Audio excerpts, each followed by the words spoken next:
Hi, this is Nicholas Yock, a registered migration and education agent from Pathway to Oz. Today I'm going to discuss how to improve your visa application to give you the best chance of success.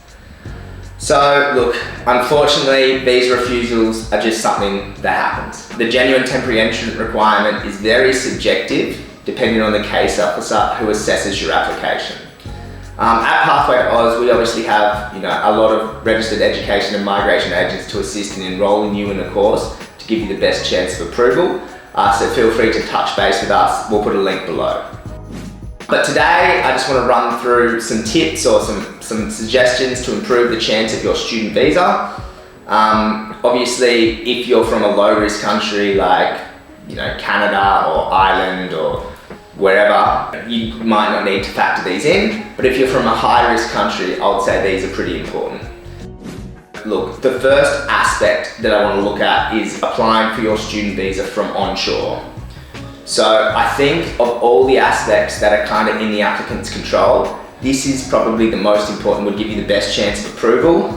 Immigration will never announce it. However, my experience tells me that onshore applications have a much higher chance of approval. So if you can come onshore on a tourist visa, working holiday visa, other visa, that'll probably increase your chances of getting the visa approved. So guys, the next thing is applying for a course that you have a background in. So I think it's always, if possible, important to try and study a course which you've got previous experience or previous education in. It's great to show that you've had an interest and a passion in the field. And if there's been a large study gap, maybe you can do something like studying a course which is online, which gives you a little bit more educational interest in recently. So look, another thing you can look at is applying for a course at a higher level. So it's strongly recommended that for some applicants, you apply for a course at a bachelor or a master's or a graduate level. In my experience, case officers are much more likely to approve applicants who study at a higher level.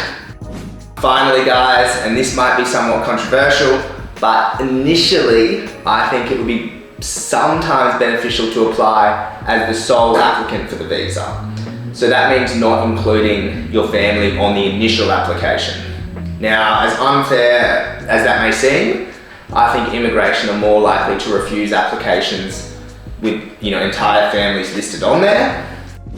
If you can apply by yourself, list your family as a non-accompanying family member. Potentially in the future you can look to bring them over afterwards.